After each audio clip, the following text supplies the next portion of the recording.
Mário esteja assumindo aqui o culto para a palavra de Deus. Obrigado. Deus abençoe.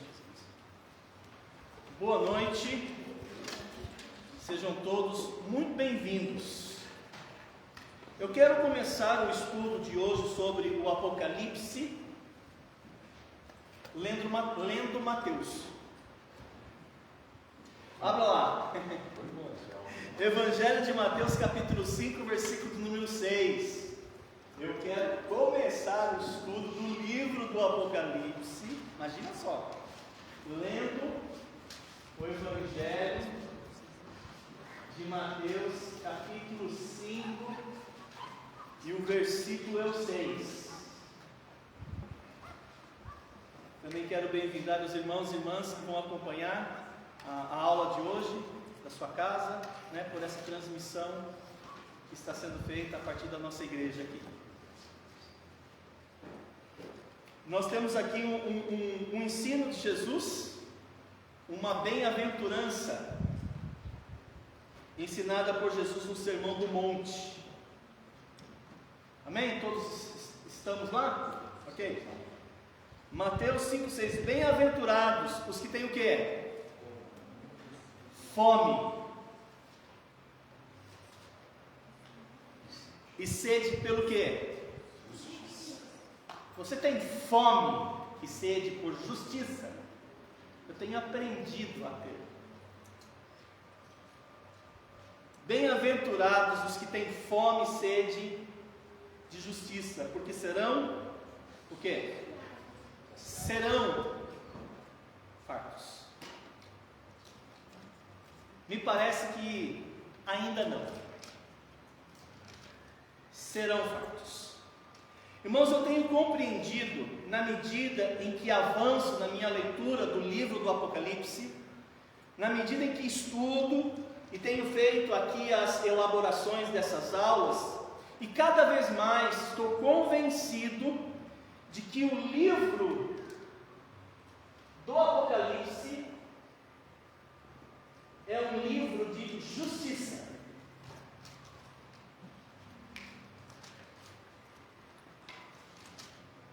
Então, se eu pudesse dar uma palavra-chave para o livro do Apocalipse, a palavra é justiça. Eu me atreveria a dizer que o sinônimo de Apocalipse é justiça. Vamos orar? Amado Deus, nós nos colocamos diante do Senhor, diante da beleza da Tua santidade, e clamamos a Ti, ó Deus, por justiça. Que nós, ao estudarmos este livro, os textos que se seguirão,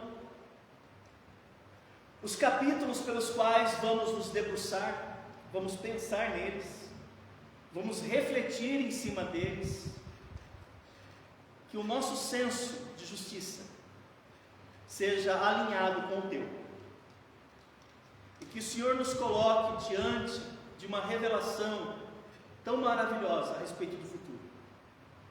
Assustadora, é verdade, mas maravilhosa.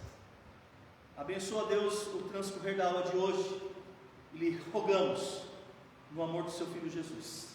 Amém. Irmãos, nós estamos num momento muito tenso aqui, do livro do Apocalipse, porque de acordo, com a sequência dos eventos, nós já tivemos por meio dos selos muitos danos. Deus está dando uma baita sacudida no planeta e na vida das pessoas. E olha que nós estamos apenas nos primeiros anos dos 7 que Daniel havia profetizado. Nós estamos só no começo.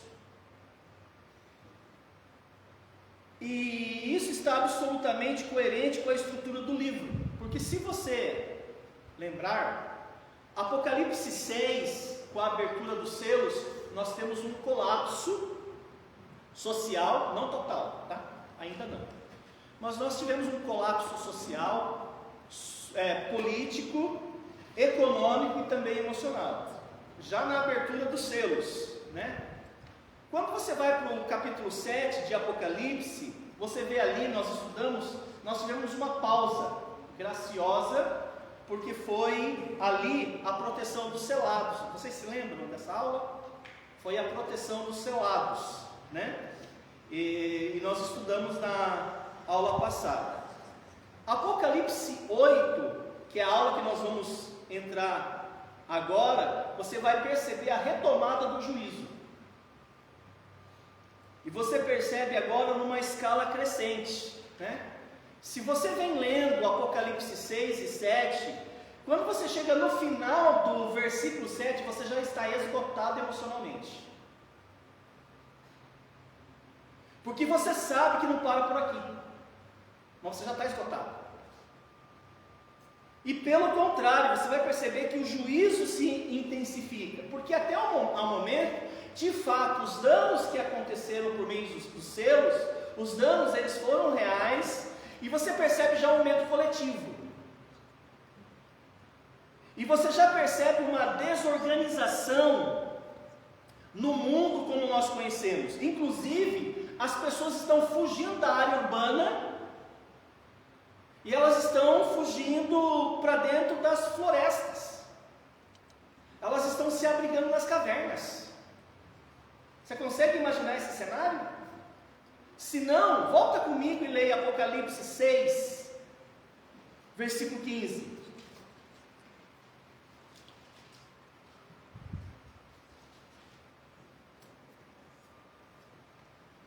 Versículo 15 e 16. Pastor Davi, leia para nós, em voz alta.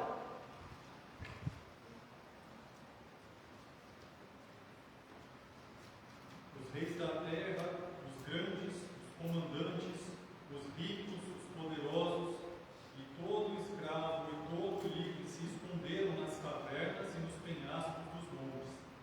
E disseram aos montes e aos rochedos: caí sobre nós e escondei-nos da face daquele que se assenta no trono e da ira do Cordeiro. Obrigado, pastor, pela leitura. Irmãos, esse texto, ele revela exatamente isso para nós, né? O comportamento humano diante do juízo de Deus. Eles buscam abrigo. Que inclusive na atualidade existe um movimento de sobreviventes. Não sei se você já ouviu falar nos preppers.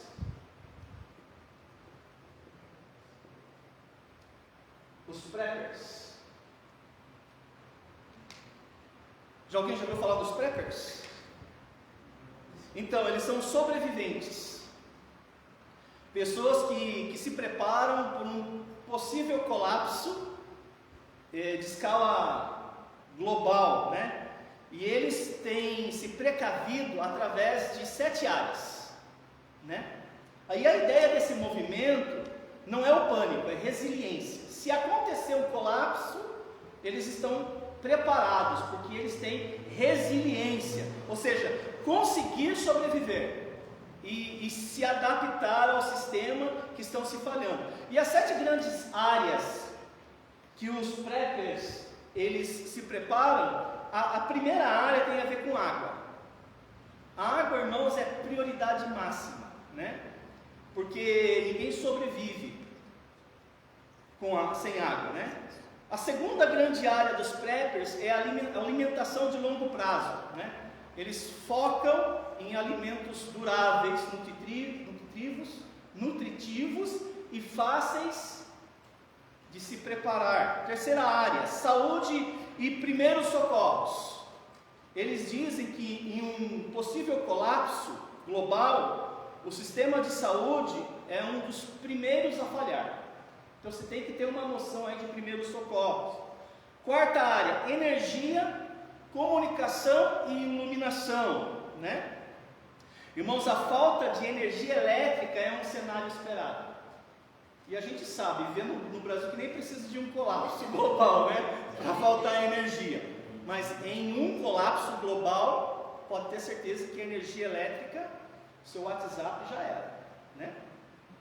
Quinta área, defendida pelos preppers, segurança e mobilidade, né? Ou seja, não se trata apenas de defesa, mas evitar riscos.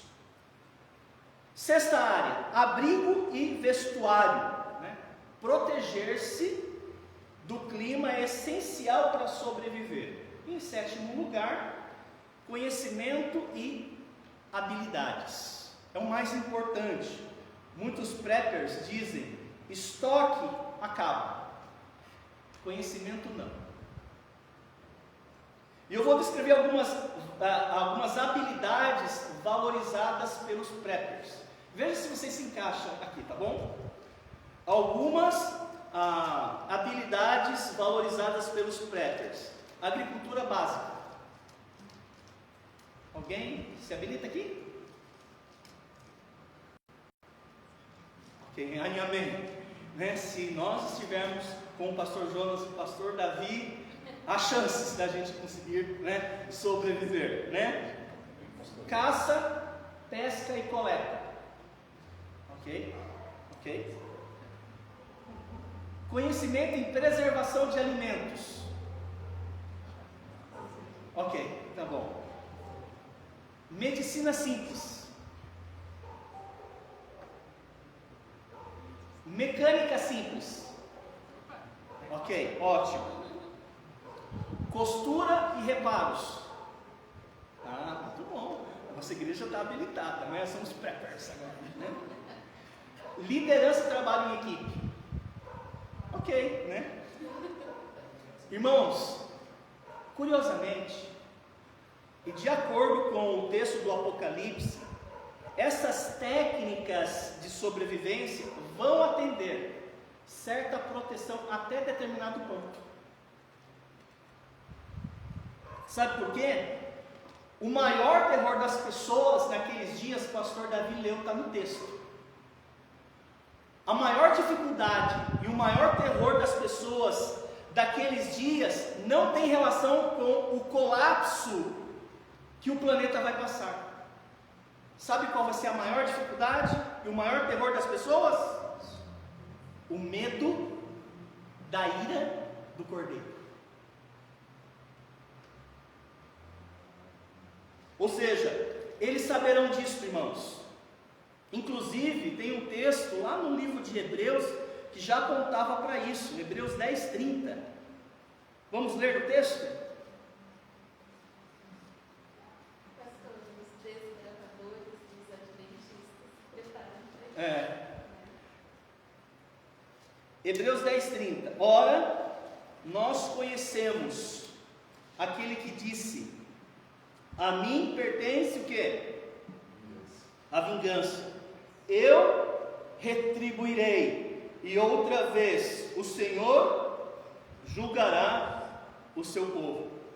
Então, naqueles dias, o maior medo não vai ser que o sistema falha. O maior medo vai ser testemunhar a manifestação da ira do Cordeiro. E, irmãos, por mais que as pessoas estejam preparadas, eles vão falhar. Sabe por quê? Porque a resposta é muito simples. Preparação humana tem limites, Inteligência humana tem limites, inclusive autossuficiência. Você é autossuficiente, você diz: eu consigo sobreviver se houver um grande colapso, mas tem limites. Ou seja, tudo que a humanidade for fazer para se proteger é ilusão. E o Apocalipse nos mostra isso, Os bunkers, inclusive os ricos. Eu vi uma conversa que aquele ricaço lá, como chama? Não somente ele, Outros ricos têm construído bunkers. Há 3 anos. Não existe bunkers que pode proteger alguém da ira do Cordeiro.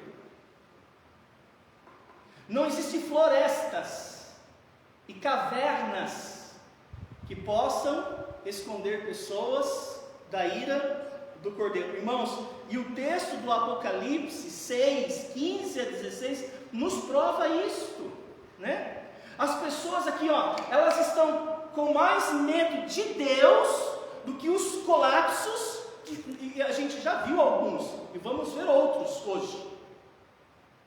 Mesmo eles vendo tantos sinais e catástrofes e colapsos globais, o maior medo deles será da ira do Cordeiro. Isso desmonta, irmãos, uma ideia comum entre as pessoas, que o problema do final dos tempos é o caos. Não é.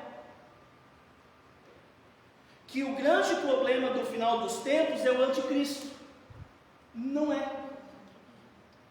Que o grande problema do final dos tempos são os terremotos, as fomes, a guerra. O texto diz que o problema é a ira do Cordeiro. É a ira de Deus. Você se lembra daquela falácia? É falácia. Se isso que eu for falar for tido como uma verdade sozinha. Deus é amor. Deus é amor, irmãos? Ele é amor. Mas quando você pega essa verdade bíblica e você isola ela de outros atributos de Deus, é uma falácia. Por isso, podemos afirmar que qualquer pessoa pode viver do jeito que ela quer, fazendo o que ela quiser. Eu posso expressar o meu amor da forma como eu quiser, na hora que eu quiser, com a pessoa que eu quiser, porque Deus é amor. Isso é verdade? Isso procede? Isso não procede. Porque as pessoas falam, Deus é amor. Só que no livro aqui do Apocalipse, o que se demonstra é que Deus é fogo consumidor. Que Deus é justo. Que Deus é justiça, né? Irmãos, diga para mim, Deus é amor? Sim. Mas Deus é amor de que maneira? Amor. Irmãos, Deus é amor aqui, ó.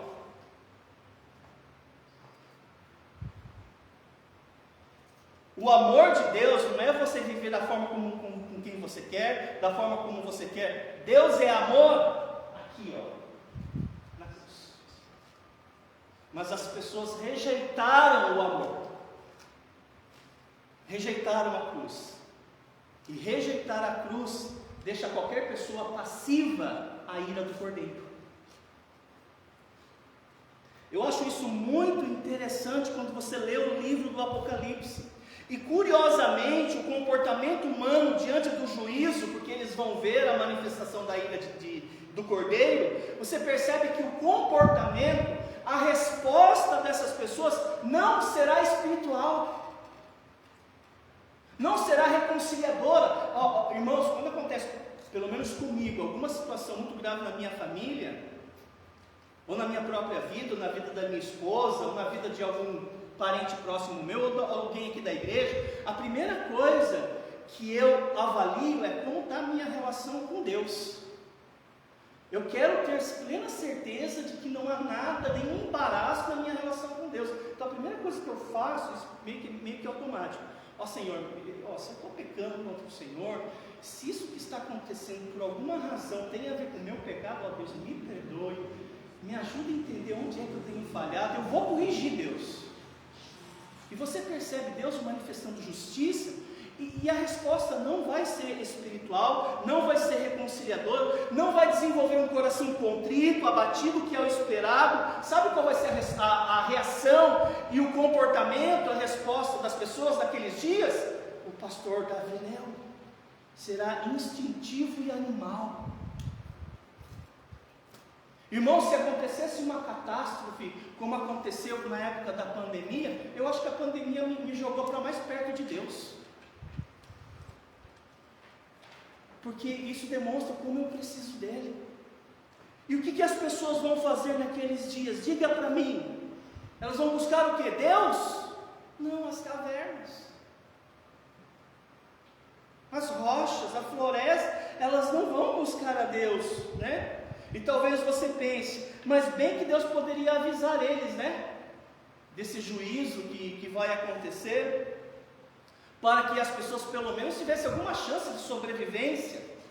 E é justamente nesse ponto, irmãos, que eu quero dar sequência no nosso estudo de hoje, porque os primeiros danos causados pelos selos, presta atenção, não foram intensos, tá? Foram pontuais.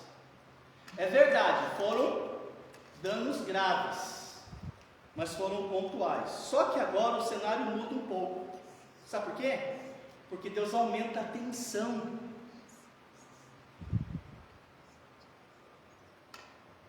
E Ele vai avisar. Sabe como que eu sei?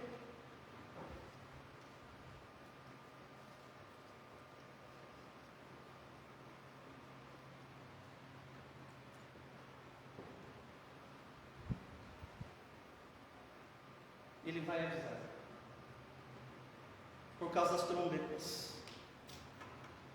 Você sabia que nas páginas da Bíblia Sagrada, as trombetas são usadas para avisar as pessoas de grandes juízos? Inclusive, na atualidade já é assim. Não é, irmãos? Grandes catástrofes, como que as pessoas são avisadas? No Japão, por exemplo, um dos sistemas mais avançados para alertar pessoas de terremotos, de tsunamis, erupções vulcânicas e ataques aéreos. Nos Estados Unidos, sirenes tocam e todos escutam quando há sinais de tornado, furacões, incêndios florestais, ataques nucleares e vazamentos químicos. Até aqui no Brasil, as sirenes são usadas principalmente para riscos de rompimento de barragens, enchentes e deslizamentos e evacuação preventiva. Por exemplo, há regiões aqui no Brasil que isso já funciona. Por exemplo, em Minas Gerais, em áreas de mineração, no Rio de Janeiro, em costas das comunidades, Santa Catarina e Rio Grande do Sul em relação às enchentes, Espírito Santo em relação às barragens. E o símbolo usado que Deus vai avisar aqui são as trombetas, né? As trombetas serão usadas por Deus para alertar as pessoas. São sirenes que serão ecoadas e o som será percebido. As pessoas de todo o planeta ouvirão. Desse modo, em relação àquela pergunta, bem que Deus poderia avisar para as pessoas terem pelo menos a chance. Irmãos, Ele vai avisar. Não com sussurros, não com sinais discretos, Ele não manda recados, Ele vai avisar com as trombetas. E o som será percebido por todos os moradores da terra, e eu vou provar isso a vocês. Assim sendo, irmãos, eu quero convidar vocês a pensar um pouquinho sobre a continuidade, porque ela é sequencial. Passamos pelos selos, nós vamos entrar nas trombetas. Então eu quero desafiar você junto comigo a pensar nessa continuidade desse juízo e como o juízo se desenvolve. Então vamos lá. Em primeiro lugar, os juízos das trombetas se desenvolverão por um claro e perceptível aviso. Leia comigo Apocalipse 8, versículo 2, a parte B.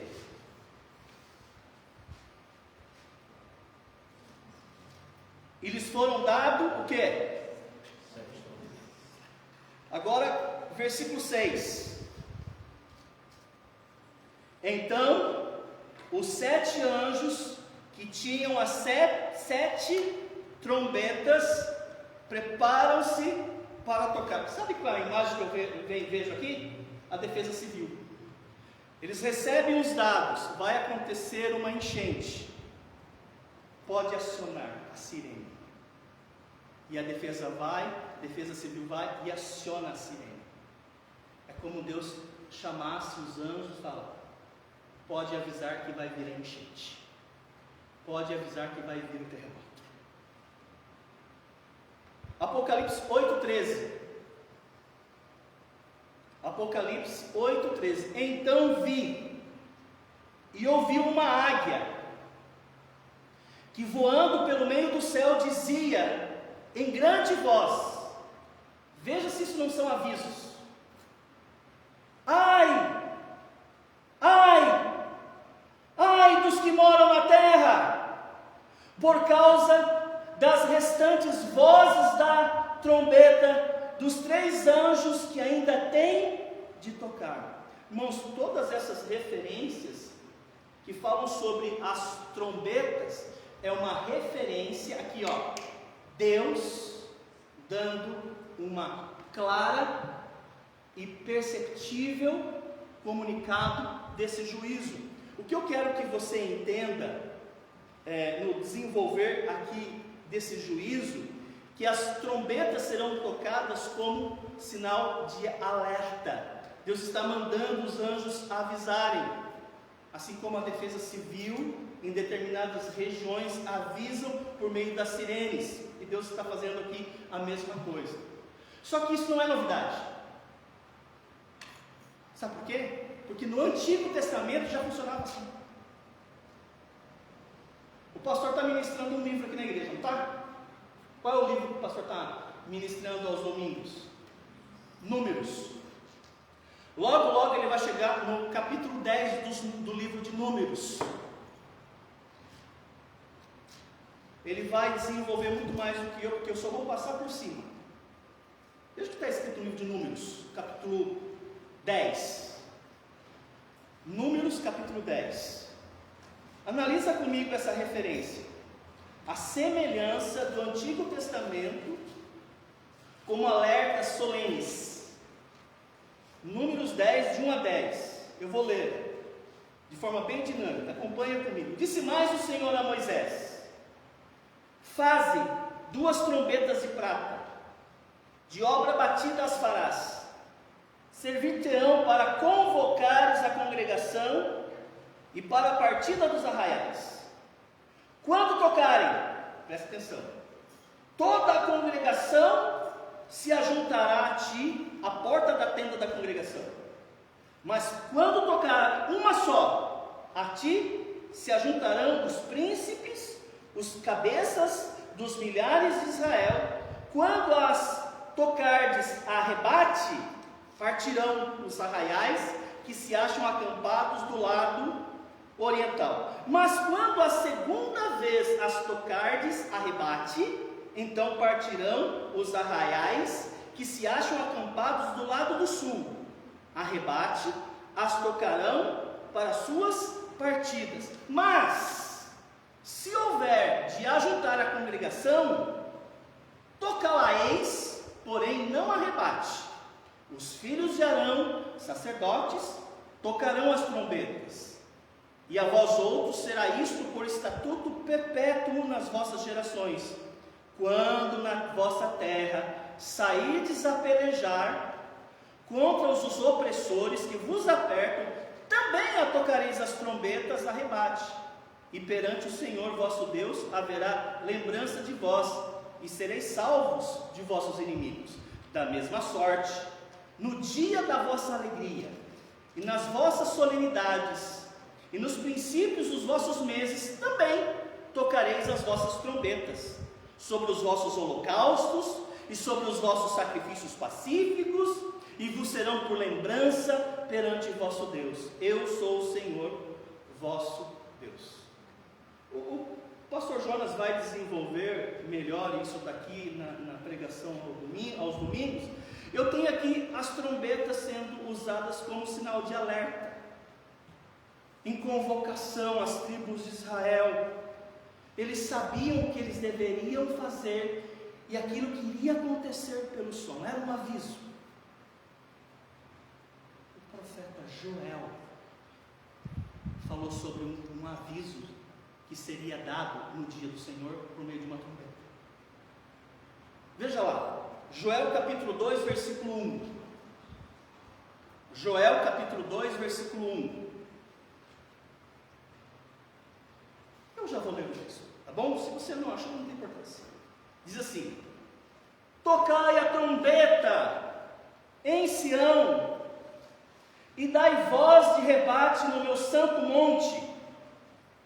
Olha o resultado de ouvir esse som da trombeta. Perturbem-se todos os moradores da terra, porque o dia do Senhor vem, já está próximo. Irmãos, esse texto aqui é um texto profético, e nós temos aqui um aviso, do dia do Senhor. E Joel anuncia aqui um modelo, e João reutiliza, no seu estilo literário, ele reutiliza, porque não é o mesmo evento, tá? Joel 2:1 não é o mesmo evento de Apocalipse 8, mas segue um modelo. Desse modo Deus avisa, irmãos.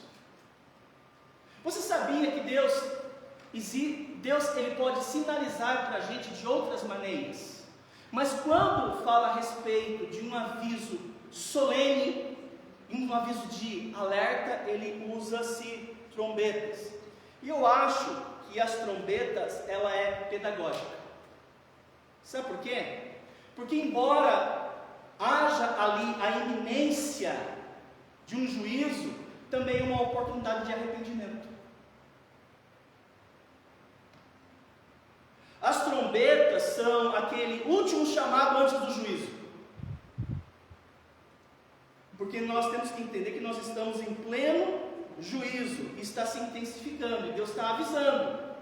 E parece que na medida que vai tocando a trombeta, tocou a primeira, olha o que aconteceu. Puxa, você não se arrependeu ainda?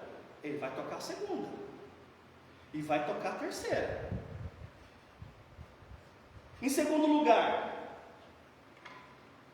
os juízos das trombetas se desenvolverão, aqui eu acho muito interessante, mesmo, por causa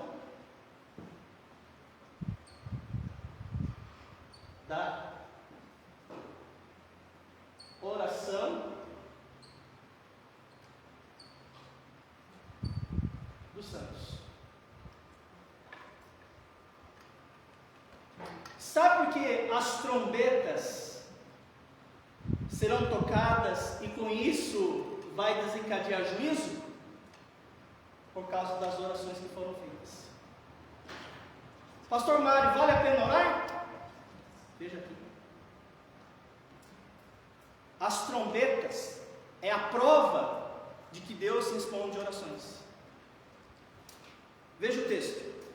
Apocalipse 8, 3 a 5.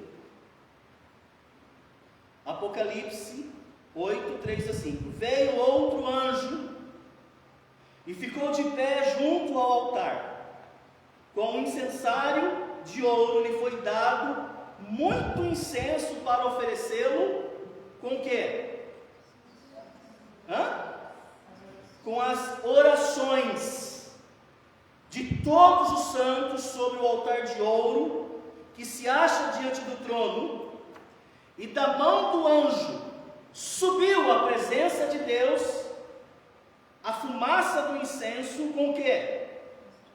Com as orações dos santos. E o anjo tomou o incensário, encheu do fogo do altar e atirou na terra. E houve trovões, vozes, relâmpagos e terremoto. Irmãos, vocês já pararam para pensar a quantidade de pedidos de oração que Deus recebe todos os dias? Pare para pensar. A quantidade de pedidos de oração que Deus recebe todos os dias. E são orações das mais diversas. Reclamações, murmurações, pedidos de socorro, confissões, pedidos de salvação, pedidos de saúde. E aqui nesse capítulo, irmãos, Deus está acolhendo essas orações. Deus está recebendo essas orações. E o foco aqui, o pedido aqui, sabe qual é?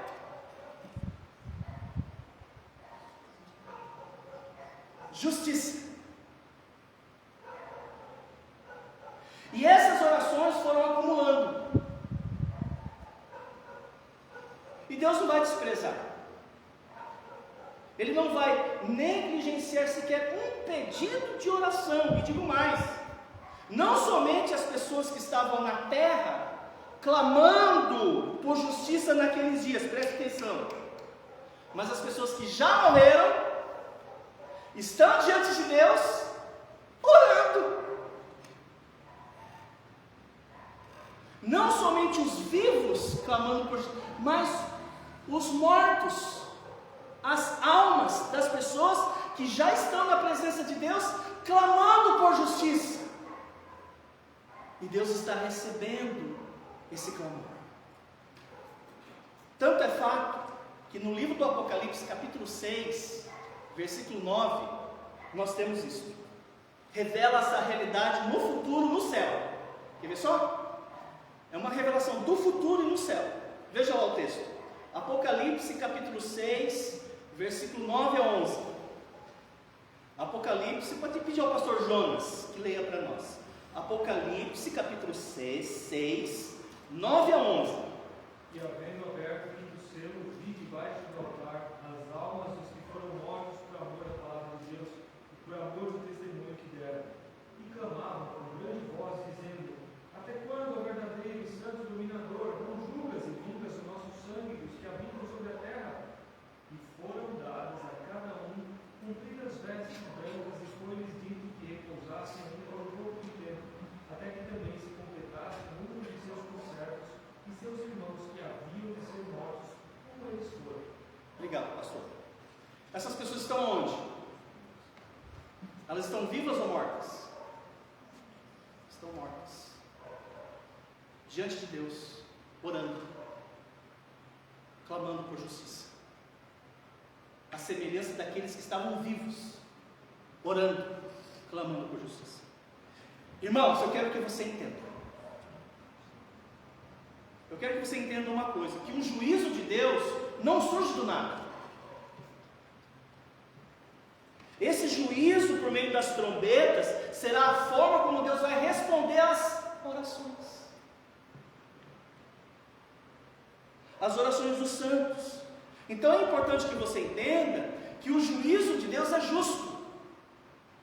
E o juízo de Deus não é arbitrário. E quando Deus responde, irmãos, Ele vai responder no tempo certo. Mas Ele vai responder. Desse modo aprendemos até o momento que as trombetas, elas revelam antecipadamente os juízos, e também aprendemos que as trombetas demonstram que as orações, enfim, bem-aventurados os que têm fome e sede de justiça, porque serão fartos. Deus está respondendo. Em terceiro lugar, os juízos das trombetas, número 3, se desenvolverão a afetar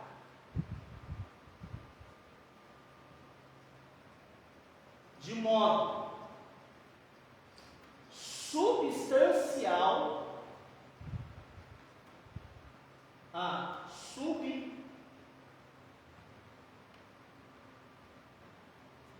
a existência humana.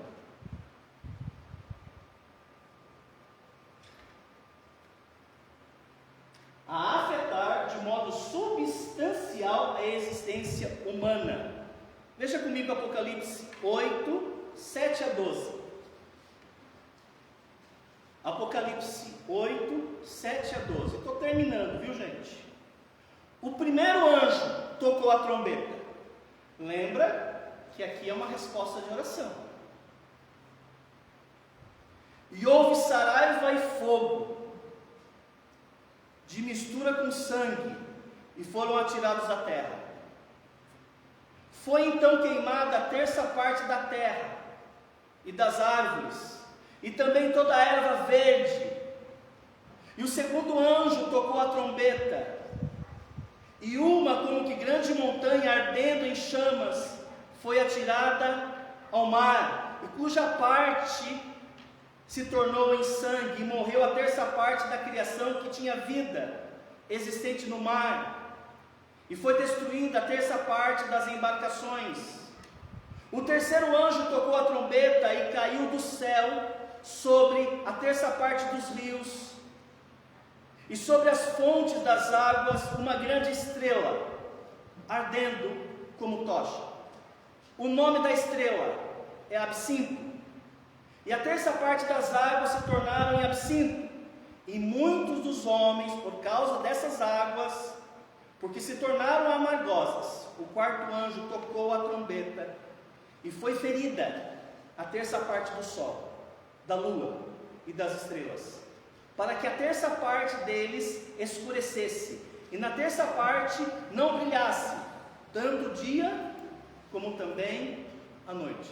Irmãos, eu quero que você pense o seguinte: Deus, em resposta às orações, vai atingir naqueles dias áreas essenciais à existência humana.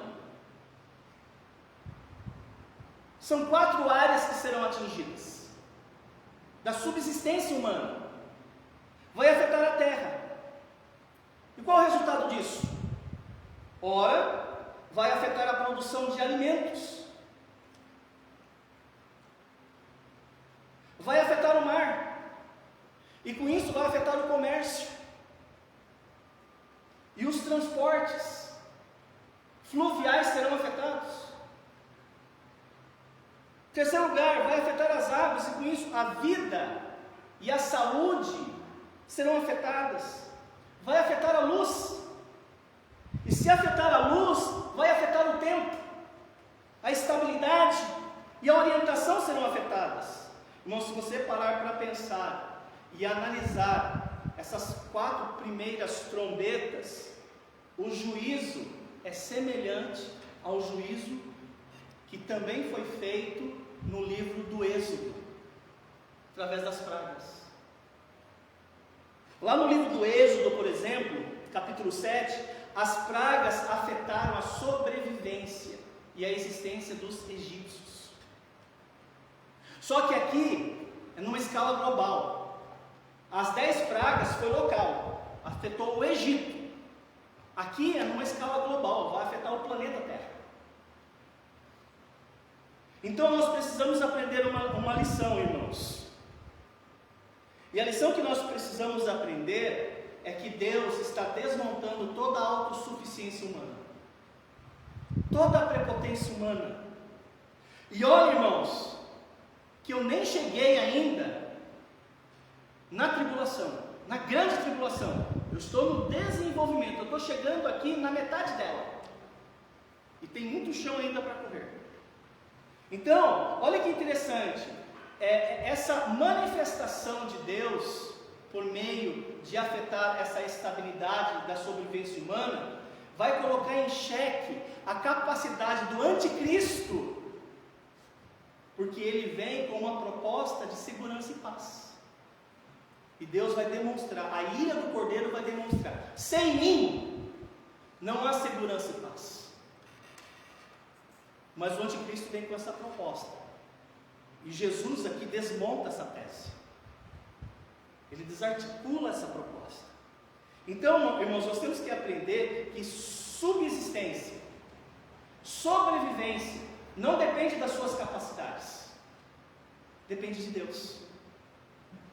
E aqui isso é muito nítido. Sobreviver naqueles dias só se for pela misericórdia de Deus.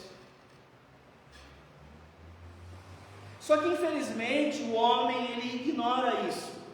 E uma das maneiras do homem demonstrar esta aversão é afrontando Deus. E Deus, para dar uma lição nos homens que o afrontam, sabe o que ele faz? É muito sutil. Ele toca na sua subsistência, ele toca no seu suprimento. Pode pegar o homem mais poderoso, quando esse afronta Deus. Para Deus não tem trabalho, irmãos, de deslocar essa pessoa. Deus simplesmente toca na sua subsistência. ele se desmonta.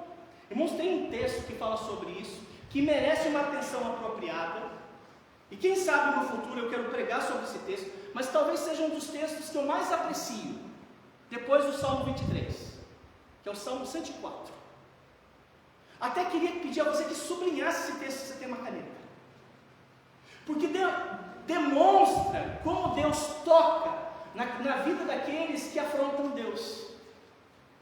Veja o texto, Salmo 104, versículo 27.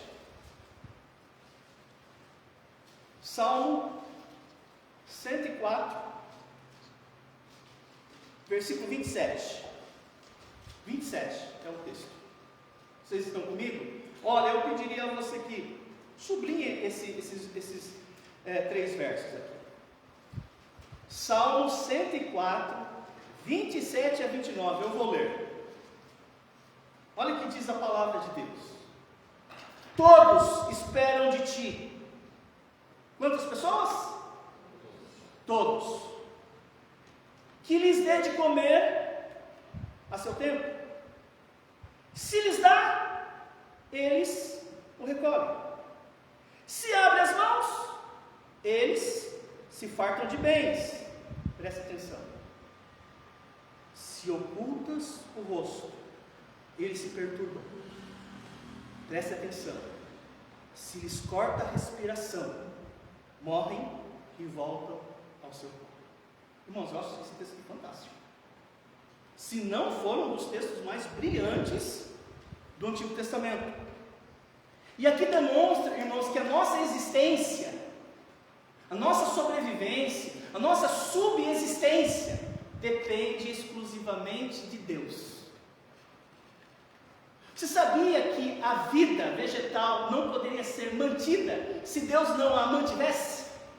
A vida animal, irmãos, só se mantém porque Deus as mantém viva. O planeta, o cosmos, só se mantém porque Deus sustenta com a força do seu poder. A minha existência, o meu mover, o meu existir depende de Deus.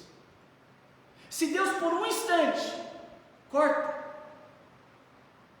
eu me desespero. A vida humana não se sustenta sem Deus. E o livro do Apocalipse demonstra isso de maneira inequívoca.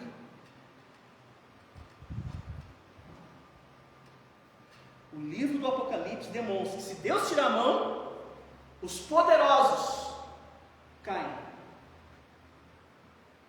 Eu quero concluir a aula de hoje, embora eu não tenha terminado as trombetas. Na verdade eu terminei o capítulo, mas as trombetas não, porque as trombetas ainda serão exploradas no capítulo 9, que vou estudar com vocês na semana que vem. Mas eu gostaria de reafirmar a vocês que o juízo de Deus não é arbitrário, ok? E é importante que você saiba que Deus planejou toda essa ordem, e mais, Ele revelou para a gente.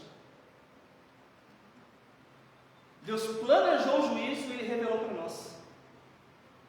E nesses dias de grande tribulação, no mundo inteiro, eles sentirão, irmãos, o que é cair na mão do Deus vivo. A pergunta é: Deus é amor? É. Mas como que eu provo esse amor? Ali. Romanos 5,8. Você pode citar de cor. Deus prova o seu amor para conosco, pelo fato de ter Cristo morrido na cruz, sendo nós ainda pecadores. Mas se você rejeitar essa cruz, o que lhe sobra é a ira do Cordeiro. Esse texto mostra isso para nós. Então, irmãos, isso deveria levar-nos a uma compreensão, isso deveria nos levar a um temor maior de Deus. Deus, o nosso Deus, é um justo juiz. Amém? E eu não sei pelo que é que você clama. Nós levantamos aqui alguns pedidos de oração. Irmãos, Deus sabe.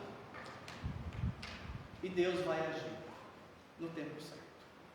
Fecha seus olhos, abaixa sua cabeça por alguns instantes. Senhor Deus, nós queremos agradecer a Ti pelas verdades que foram ensinadas e aprendidas. eu peço que o Senhor nos ajude na nossa caminhada, que tenhamos fome e sede de justiça, porque seremos fartos. Às vezes eu vejo e penso nos políticos de boa índole, os governantes de boa reputação, de bom nome, tentando, através de medidas, através de ações, tornar o mundo, pensando um pouquinho aqui, o Brasil, um país melhor, um país onde reina justiça e paz. Mas nós sabemos que isso não é possível. Só será possível no reino de Cristo, no reino milenar. Então, ó Deus, nós sabemos que todas essas tentativas, elas serão frustradas, porque não é possível haver plena paz sem o príncipe da paz. E ainda o homem tem rejeitado a Cristo e as suas verdades. E nós oramos a Deus pela sua volta. Nós clamamos ao Senhor que venha buscar a sua igreja. E que o Senhor desenvolva o seu plano para a redenção de alguns e a condenação de outros. E eu sei que eu devo orar pelos nossos governantes, para que eu viva dias tranquilos. Então eu oro, eu levanto minha voz e oro pelos governantes, para que tenhamos dias tranquilos, mas paz, segurança, justiça, só no reino de Cristo. Maranata, vem, Senhor Jesus. Abra o seu inário no hino 278. Enquanto Jesus não vem, você deve servi-lo. Faz-me um servo teu, é o que nós vamos cantar. Fique em pé junto comigo, se você pode, tá bom? 278, um servo teu. Enquanto Jesus não vem, continuemos sendo servos.